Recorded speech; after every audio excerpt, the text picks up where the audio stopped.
So,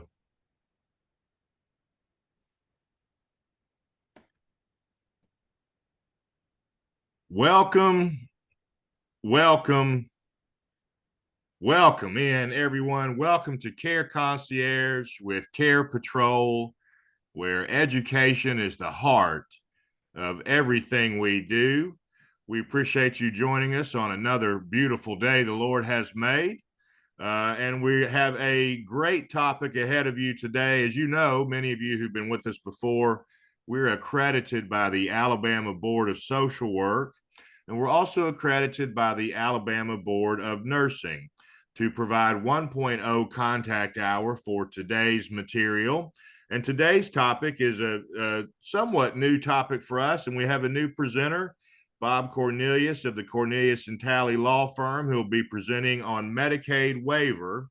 We appreciate you all for investing the time in yourselves and in your clients to learn more about this topic.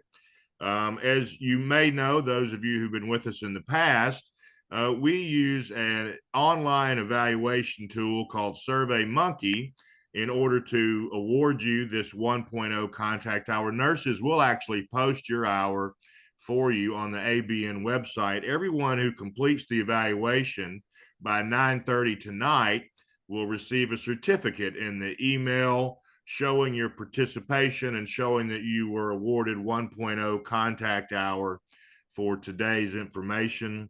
If you're used to being with us, we'd love to have you join in the discussion and ask questions of Bob. You can do so by asking me to unmute you, or you can use the chat room. And if you're new to Zoom, in order to access the chat room, move your cursor to the top of your screen or to the bottom.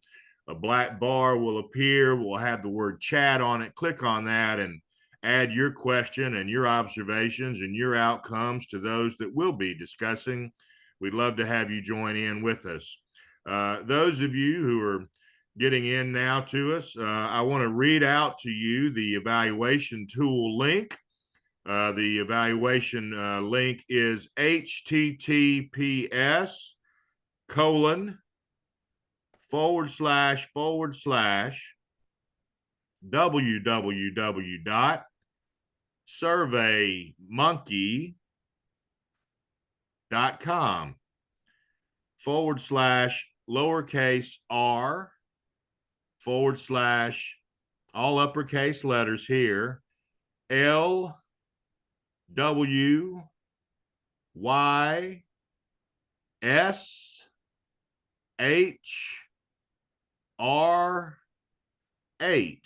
I've posted this in the chat room for you if you're able to access it.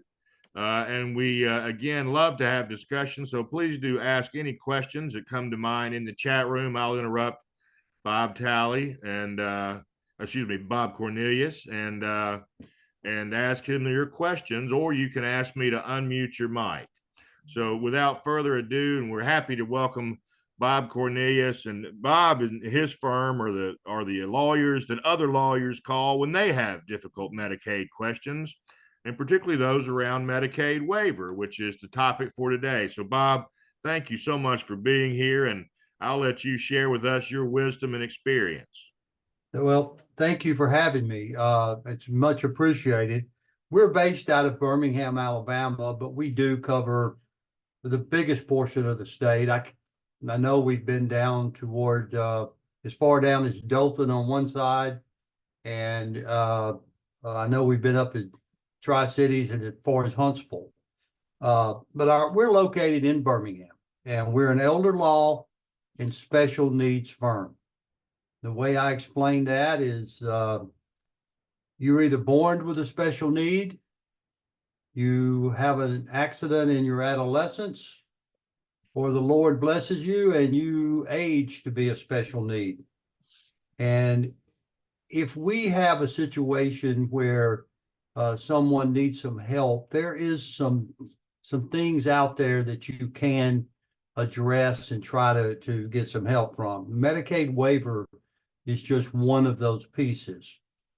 Now, I have to admit, if anyone can fully explain to me how the Medicaid waivers work, who qualifies, when they qualify, and how to stay qualified,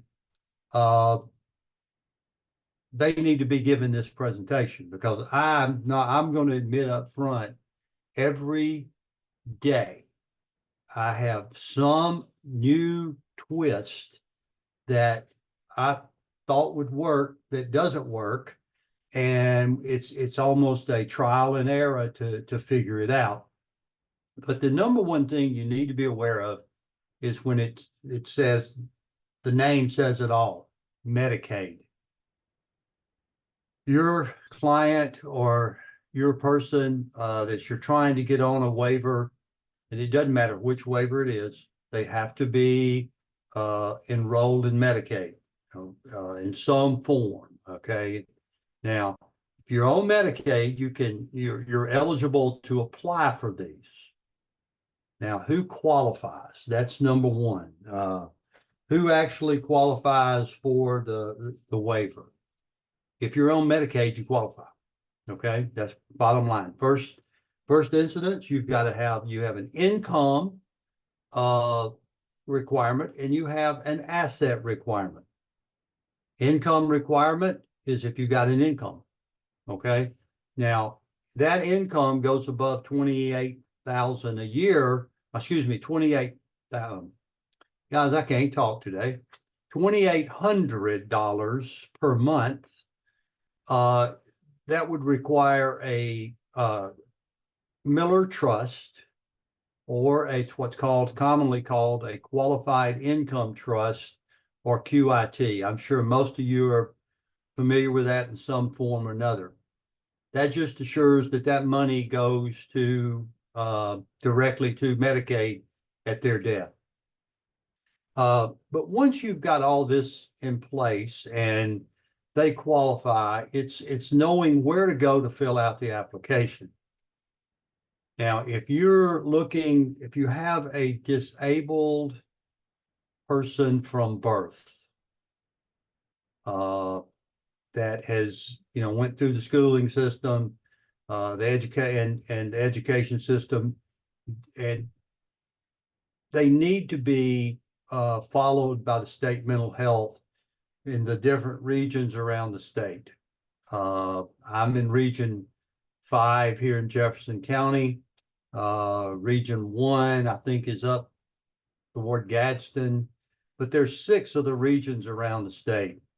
Now, that one is for the handicapped from birth. Now, if that's where you go to file that.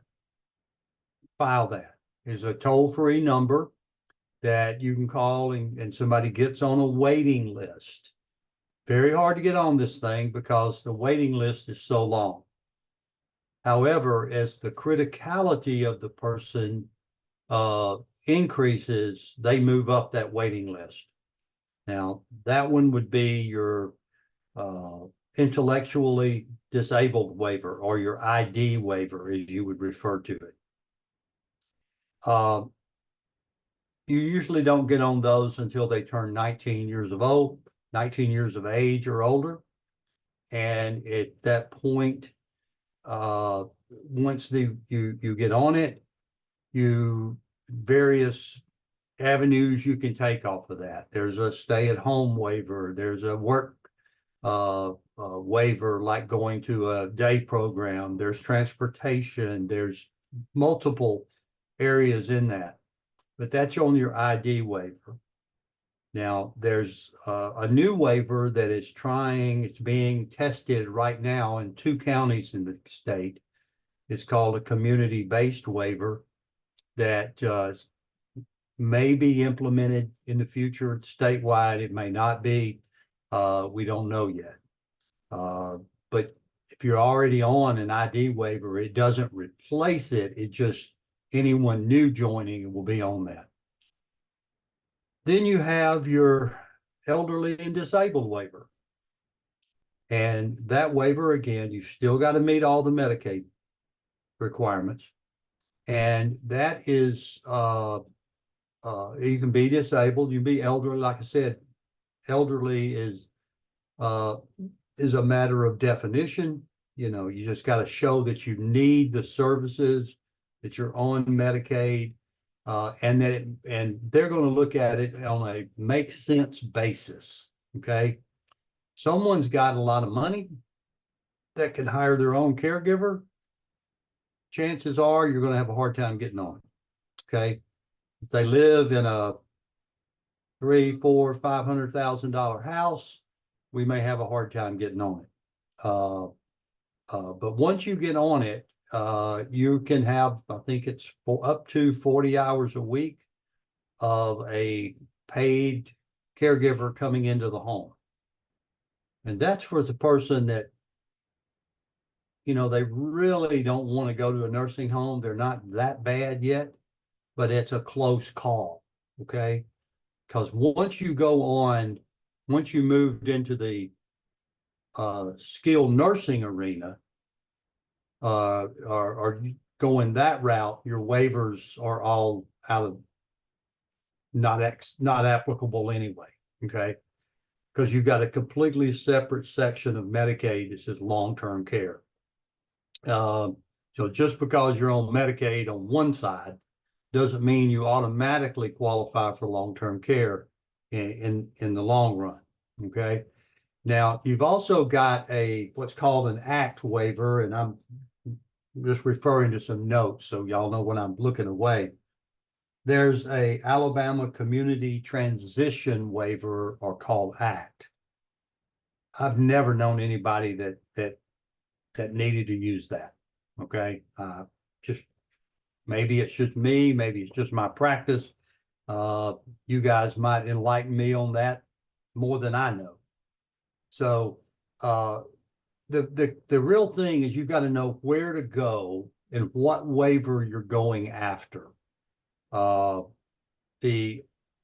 know of young children that have been born with a disability that have been put on the E and D waiver, elderly and disabled, at birth. Well, now they've turned 19, and it's hard to transition them from the E and D waiver over to the intellectually disabled waiver, because it's no longer just because parents need more help. You have to show that the person needs more help, not just the parents around that person. That is brand new, by the way. That has just come down, because we used to be able to say 40 hours a week for parents with a very severely handicapped child was enough. Okay. As that child gets older, goes into teenage years and even up into their 20s, 40 hours don't come close to affecting that. So that is when they're young, sometimes if you're dealing with parents, you need to get them to stop and think a little bit about just how much help they actually need on that end.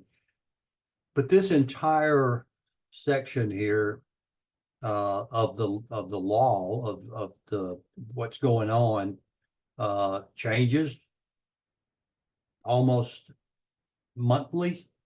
It seems like somebody's getting another memo changing something. Like I was telling you, they changed last month the requirement of you can't go from from E and D over to ID just because you need more help. You have to actually show that they require it. So it becomes tough all the way around. I do want to say that this it needs to be a conversation back and forth. If anybody has a question, if I've said something that didn't make sense to you, you want more information about, like you said, feel free to go into that chat room or ask me directly, however y'all want to do that. Uh, I have a question. I just, you said E&D and ID. Will you tell me again what E&D and ID stand for? E&D is elderly and disabled. That would run through Voc Rehab. That's how you apply for that. And then you have the ID, which is intellectually disabled. Okay, that's usually someone that's disabled from birth. And that goes through the state mental health regions. Sometimes they're called MRDD boards, but all 6 regions have a different. They call themselves something different. Jefferson County, it's JCIDDA. In Shelby County, it's M4A. I forget the one that's up in the Tri-Cities, but every region has a little bit different name for the same thing, for the same area. Right. And we've got three participants who are saying the E&D waiver is actually through the Department of Senior Services. So, well, you can go through Senior Services. Yes. Yes. And that's where, that's where you would start. And the Voc Rehab plays a part in that at some point. I know that because that's the caseworker I have to be in touch with after one's already up there. And I very seldom have to get someone on the waiver, except for the ID waiver. Very seldom. Most of the time, the parents get them on there at some earlier age, or someone in your capacity out there serving the community would get them on. And then usually when I have to get involved, something's gone wrong.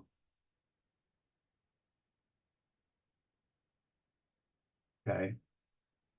I have a question. You talked about the financial criteria. What is the asset criteria? $2,000. Now, if you got a husband and wife, and everybody worries about the house, okay, which is everyone's biggest asset, as long as one of the 2 spouses remain in the home, the house is exempt from any of Medicaid issues. The $2,000 is per person, so couple, you're looking at $4,000. If you wind up in a situation where both parties need help, you're just doubling the requirements. Now, Medicaid, I see someone here who's mentioned the Medicaid 5-year look back. The look back is you just can't give away money. Okay. You can't, and what is giving away money? Well, obviously you can write a check to a child. You can give a car to a grandchild or something of that nature. That's obviously giving it away. But a few things that you don't catch here, ownership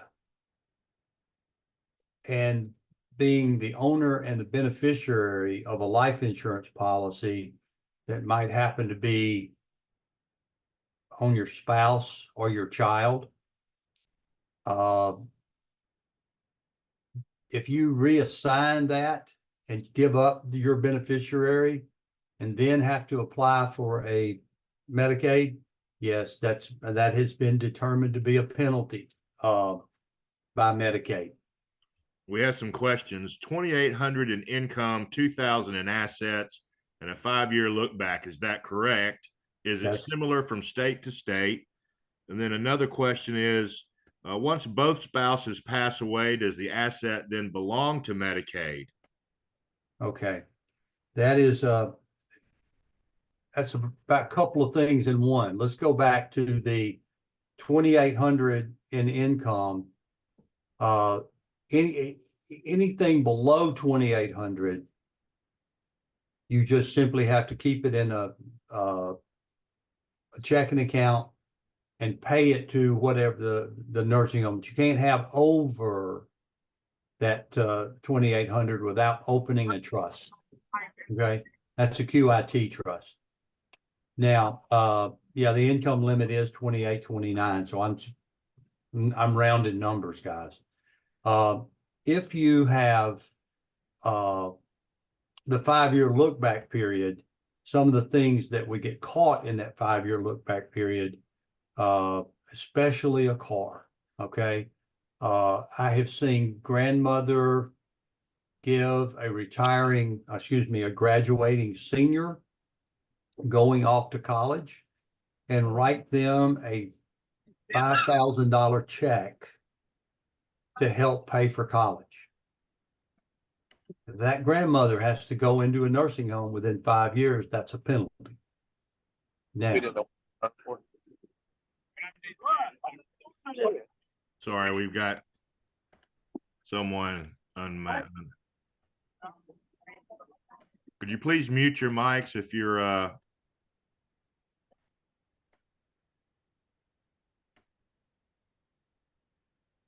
sorry, Bob, go ahead.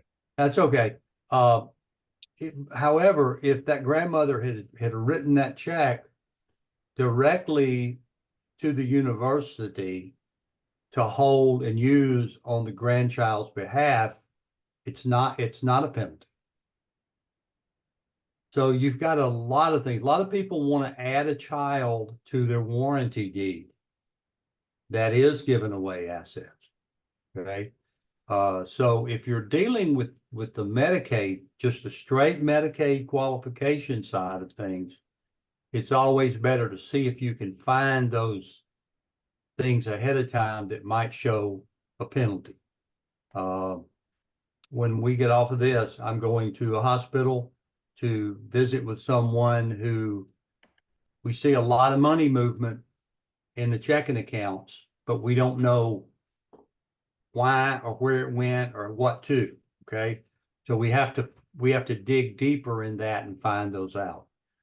Most of the times, if you're filing for Medicaid and you've got a question, if there's something that's popping up that concerns you, that there might be a penalty, it's much better to call someone like our firm. Let's just look at it, make sure what that's penalty, not a penalty, before you file it, because I'm going to say probably 80% of all things that people do that cause a penalty, if we catch it beforehand, can be corrected before you give Medicaid the application.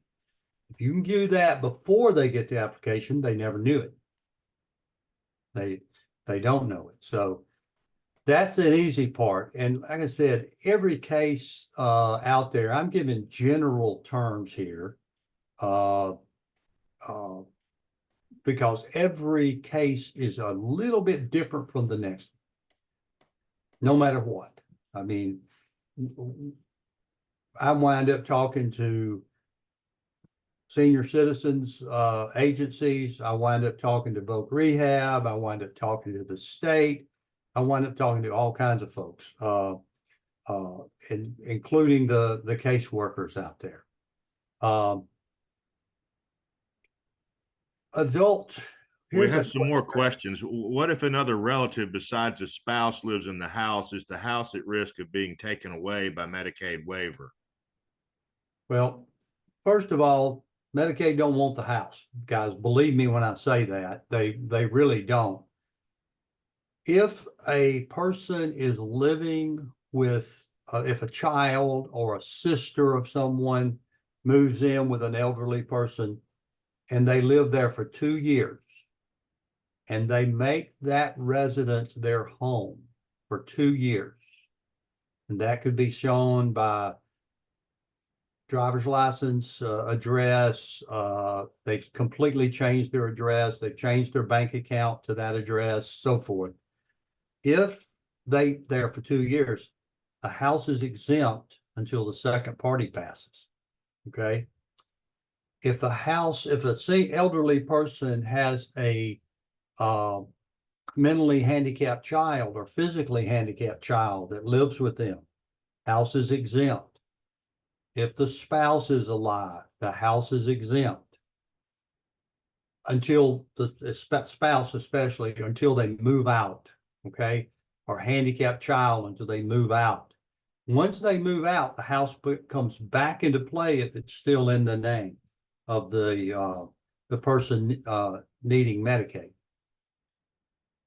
If you transfer that warranty deed, let's just say a sister, and this is, I'm just giving things that I've actually had happen.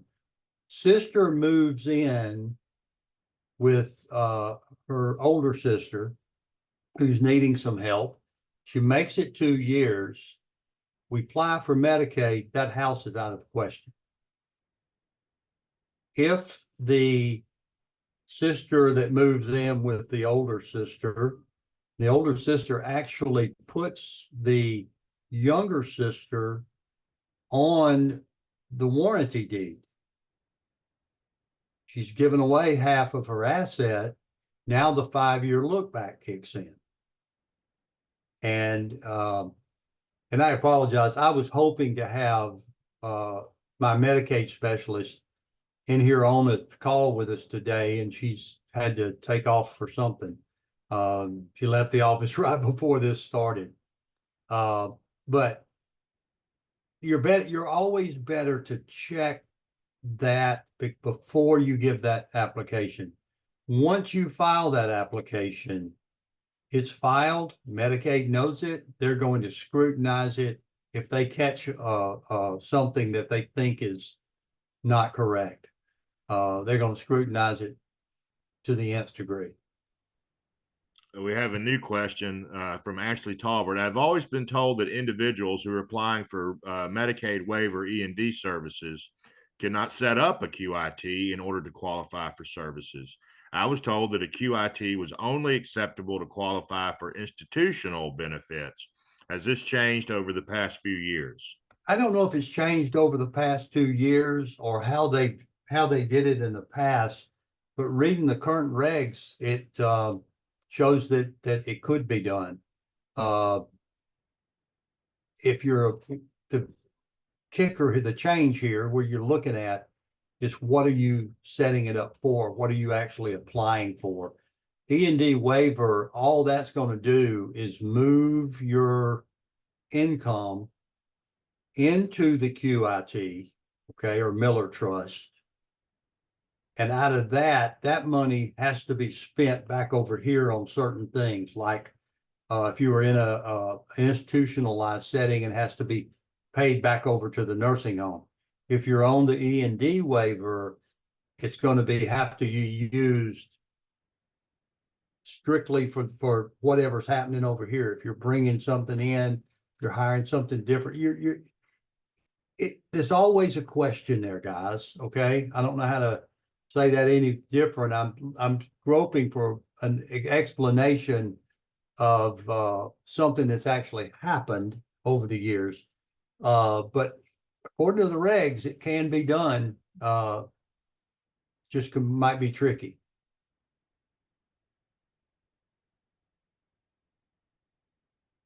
Anybody have any? That was it. They're the questions for the moment. Thanks. Sorry to interrupt.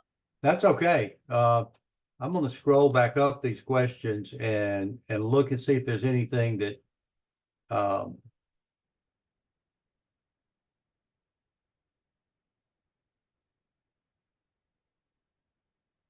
okay, both spouses. One spouse ages for whatever reason and has to go to a nursing home. The spouse that stays in the house is exempt until that spouse dies or moves out or has to go to an institutional setting himself. If the community spouse stays in the house the entire time until the institutionalized spouse passes away, he's fine. But whenever he would have to go, now you've got an issue. Okay. Now, this happens quite often, is happening more often. One spouse stays out in the community, one spouse goes to the nursing home.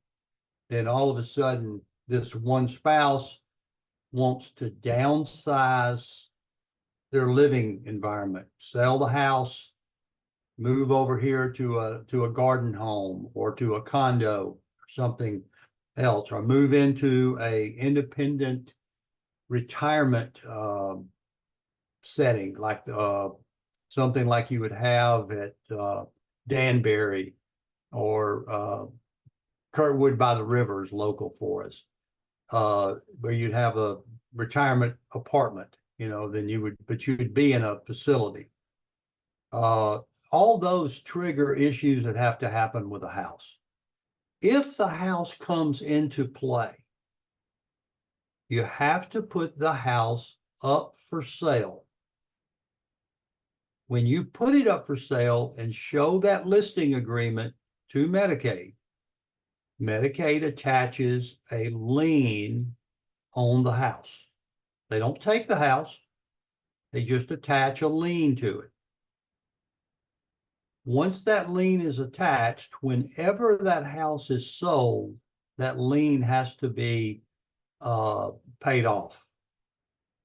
So, second spouse goes into a nursing home, or for whatever reason, that house comes into play for the institutionalized spouse. That house would have to be sold, lien have to be put up. If you sold the house, okay, if he had power of attorney over his wife, let's say, he could sell the house. Half of that money would cause her to be removed from Medicaid. Well, there's ways now with the Alabama Family Trust, which was set up by the state legislature for this type reason. We could take her half of the overage, put it into the AFT, which has a Medicaid payback, okay, provision in there. So when she dies, Medicaid might get her money, but they wouldn't touch his money. That makes sense? That Alabama Family Trust is for anyone over the age of 65 that needs to qualify for Medicaid. And they don't want to do the spin down all the way to $2,000. And that in and of itself might be a completely different day, a different topic that we might want to go into. The state legislature set that up several years ago, and it's managed here out of Birmingham.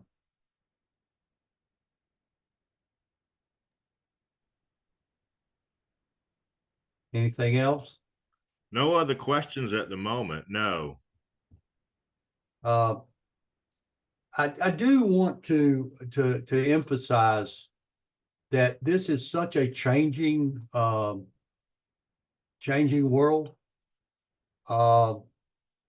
If someone will do their planning, estate planning ahead of time, you can prepare for any of these different things that can pop up and bite you.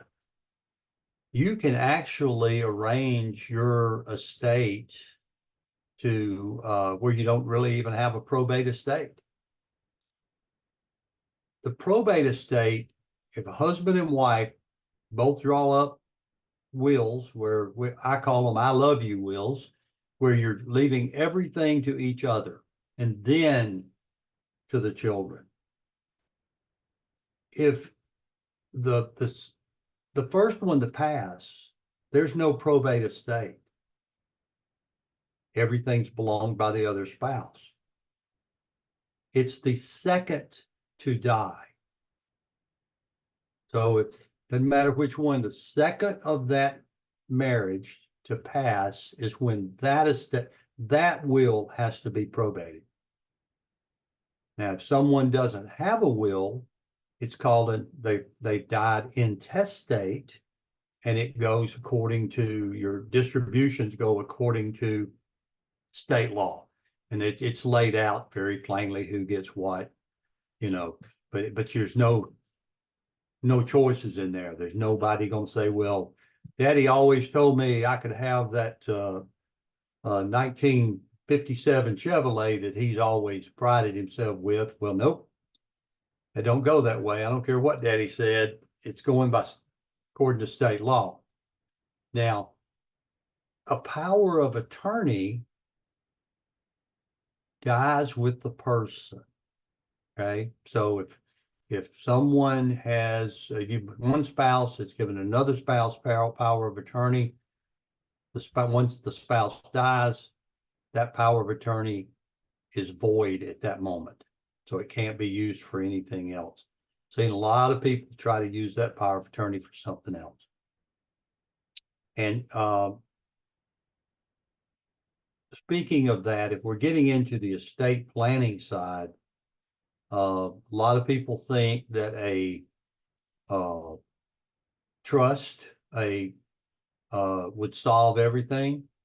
If you open up a family asset preservation trust or an irrevocable trust, the 5-year look back applies. If you open up a revocable trust, which is often called a living trust, that doesn't do anything. It doesn't protect anything other than it bypasses probate when you finally pass away.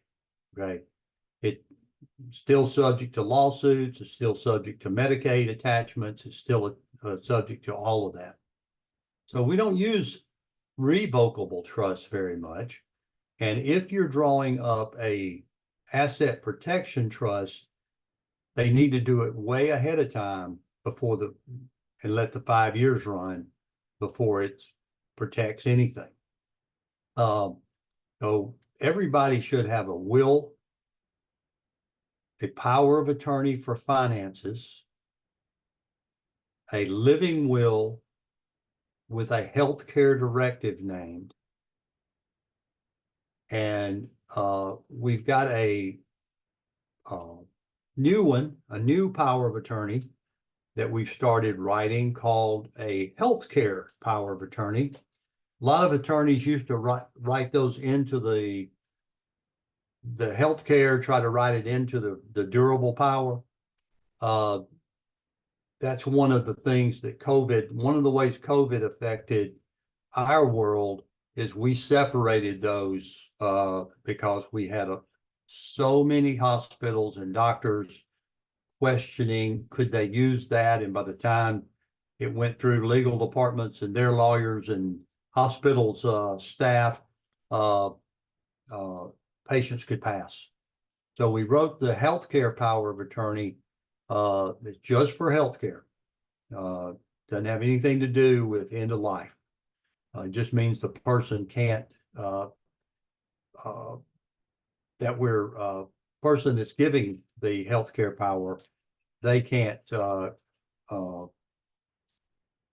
be questioned.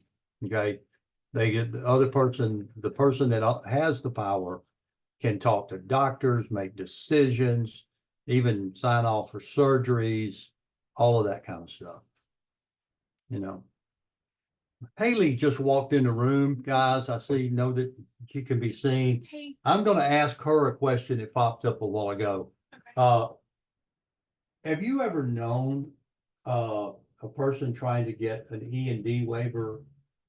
Could they still use a QIT? I know this is their actual rules and regs. I saw in here where it could, but I don't know that I've ever known anyone to qualify that way. Okay. By the way, guys, Haley, in her previous working life, she's been the admissions director at 3 different fairly large nursing homes here in Jefferson County. So she's got a little experience with this. I'm just simply thrilled to have her. So, but when you get into the area of elder law or special needs, the earlier you can plan, the better, because you get over the 5-year look back. If you can get past that 5-year look back, you can make sure that you've protected everything. Just that many people don't want to, okay? Are they too afraid of giving up assets that they can't use, or they might need the money or something of that nature? But if you can plan early enough, you can be protected all the way around. Have I seen any questions that I've missed? Has anyone not had their question answered? Well, one question was, what about if the elderly person has an adult child who lives in the home? Will that child have to leave the home that is owned by the elderly parents? I think you answered that sufficiently, but there may be more on that. The answer to that is no. That handicapped child can stay there on and on. And then we just had some folks who were clarifying that in Alabama, the income limit is $2,829 for the monthly income. Yeah, if at that point at $2,829, that is when if you're gonna Medicaid requires a QIT. Now, let's just say their income is $2,500 and it's coming into an account that's under that just stays into a checking account of wherever it was coming into, and someone writes a check back to a nursing home, or that has to be paid directly to assisted living facility or something. But if you put it into a QIT, same thing, still just a checking account. It's just you have a attachment by Medicaid to it. And then we have a clarification that it's $2,829 gross, not net. We have a question. Ms. Witherspoon asked, what if the adult child is not disabled? It's still, the house is exempt as long as that adult child has lived with mother or father or in the house for 2 years, preventing their parent from having to go to a facility. But the child ever moved out of that house, now the house is in play.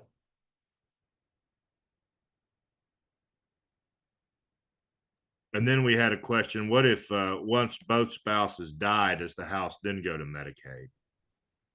Would you say that again?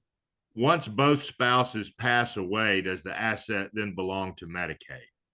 No, it does not belong to Medicaid.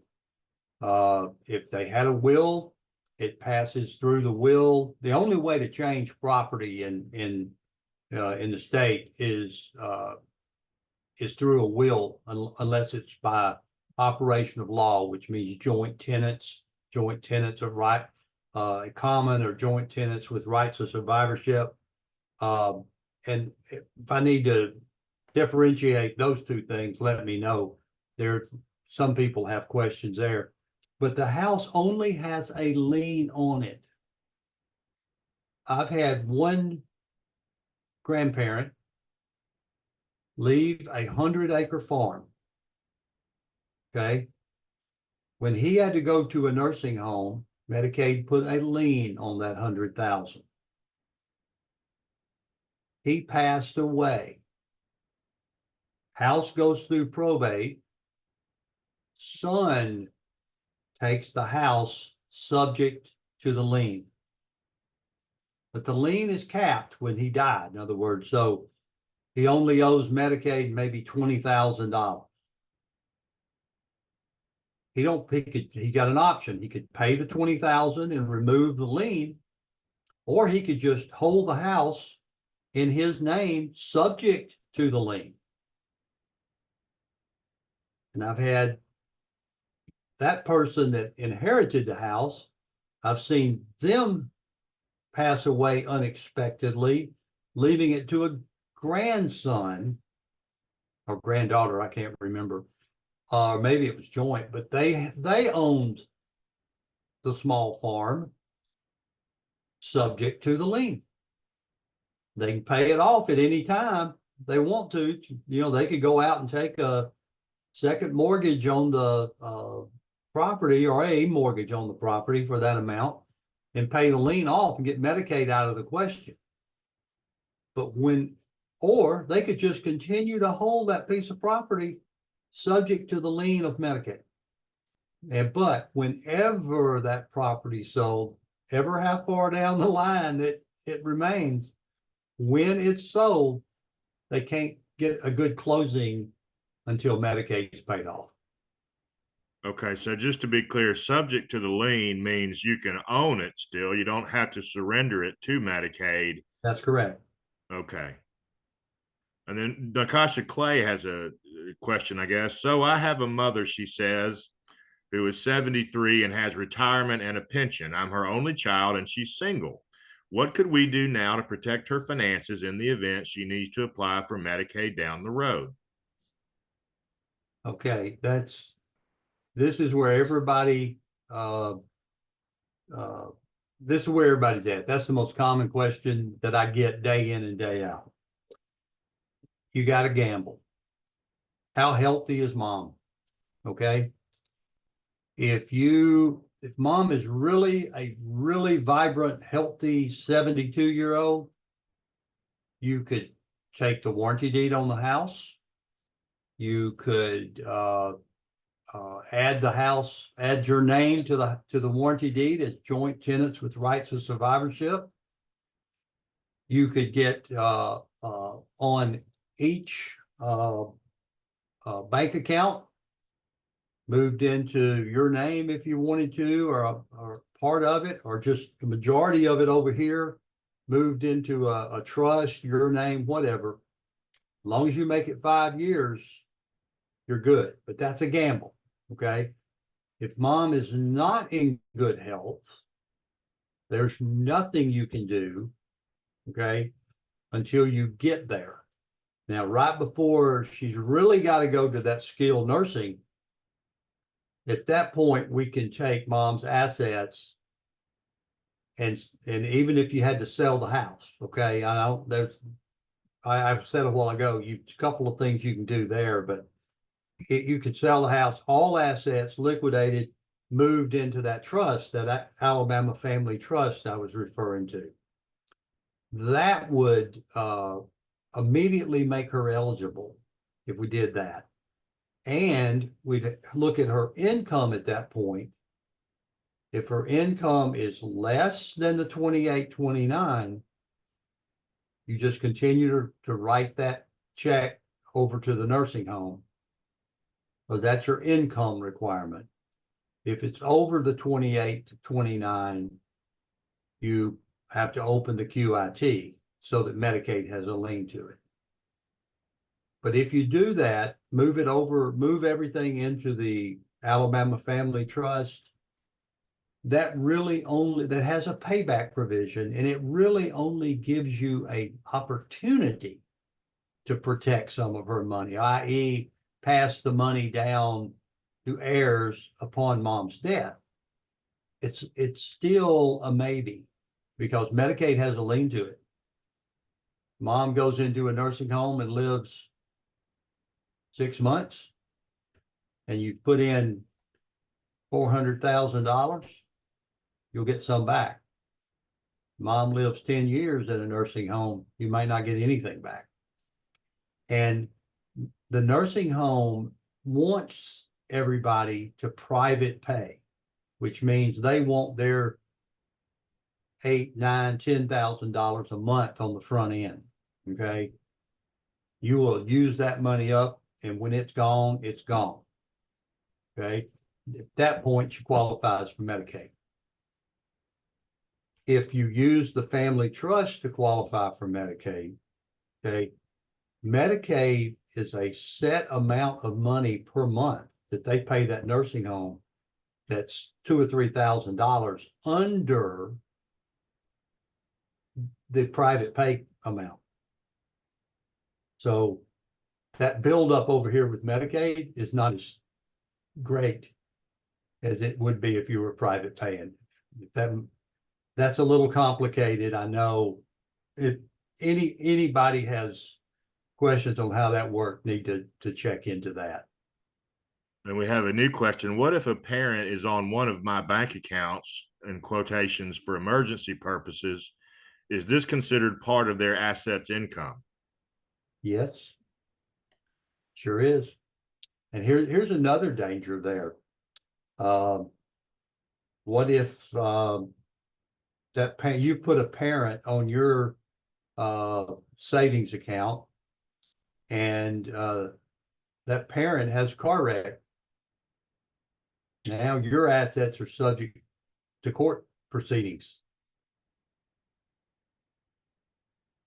And the elderly parent could have an accident, being their fault, hurt someone, clean you out. So there's a lot of reasons. The way to get around that is have a good, valid power of attorney. You own the mother owns the account, or whoever's the main person owns the account, and you give the power of attorney to the bank and have their legal department certify that it's good. They attach it to the account. Now they can still write checks for emergency basis as the power of attorney, but you don't have any real right to the asset, no ownership. Okay, so the solution there for Miss McGee is to have her mother made power of attorney so that she can write checks on that account, but not put her mother on the account. Is that correct? I'm understanding you? Right. And that often happens in reverse. You have an elderly parent who thinks they need to put one of the children on the checking account, and not the child putting the mother on the checking account. And here's another little thing. If you got 4 siblings, dad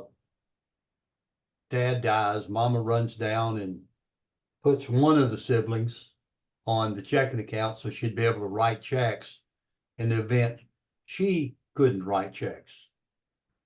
At mama's death, the person she added to the account owns it. That's her money. It's not state money. It's not split with the other 3 siblings. That's her money.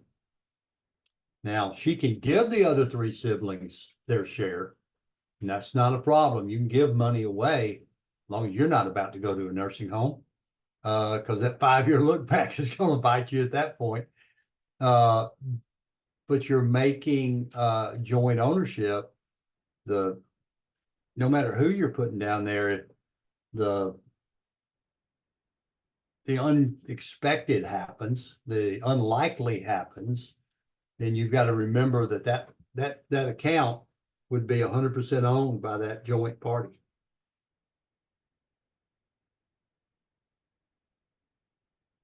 So then the solution here is the power of attorney. Solution is the power of attorney. And that power of attorney, you need to choose someone, obviously, that you trust.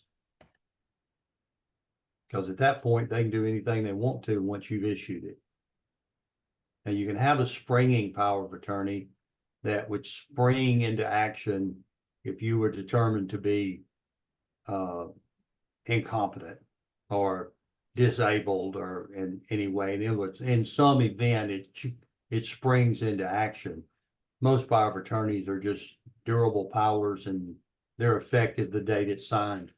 Be careful where you get your power done. Yeah, be very careful where you get that power of attorney done. Let me give you an example of something that is, this is just upsetting people right and left. You got a new move out there, you can go to the internet, print off power of attorney. It don't work in every state. it don't give you the full powers that you need. Okay. For example, so you can write off power of attorney that doesn't give you the right to sell mama's house. And mama has to go to a nursing home and you need to sell her house to put the money over into the trust, the Alabama Family Trust. You can't sell it because power of attorney doesn't give you authority to sell it. And the broader a power of attorney is, the less likely it is to be accepted. It's another thing about power of attorneys. They're not mandatorily accepted. Insurance company does not have to accept that power of attorney. That bank does not have to accept that power of attorney. That's why you get one drafted, you get it to the people that you're most likely to use it at, which would be your insurance company or her insurance company, whether it's medical or life, and the bank, and make them say, okay, it's okay. We've looked at it. We've agreed that this power of attorney will work for our needs, but it's not automatic. So somebody goes to LegalZoom, prints off a power of attorney, retypes it, or just fills in the blanks, gets it notarized. Is it legal? Yes, it's legal for what powers it gives you to do. The biggest things happening today is people come in with a power of attorney and you look at it, it doesn't give you the power to do that. Like open a trust. It doesn't give you the power to open a trust. Well, that means you can't open a QIT if mama's income's over that 28, 29 limit. Maybe it doesn't give you, like I said, the right to sell the house and it becomes necessary, or the right to sell a stock, or anything like that. The only way to get around that when that happens is either you got to hope mama's competent enough to rewrite that power of attorney, which is an extra cost, or you might even have to go down and file for guardianship and conservatorship through the probate court of the county. And that could cost anywhere from $3,500 to $5,000. It's easier to get that power of attorney at about $200. Make sure you've got everything that you need. And by the way, if a person's incompetent to do a power of attorney, they can't, they just can't sign one. Okay, so a 19-year-old mentally handicapped person can't give their parent a power of attorney. That's mandatory guardianship. Okay, because at 19, that mentally handicapped child becomes an adult with all the rights and privileges of any other adult. So for mama or daddy to continue to be their decision maker, they have to get power of attorney. Guardianship. Well, we're nearing the end of our hour. Thank you so much, Bob and Haley, for being with us. Our survey link, one more time for those of you who need to make note of it, is https://www.surveymonkey.com/r/ all uppercase letters LWYSHR8.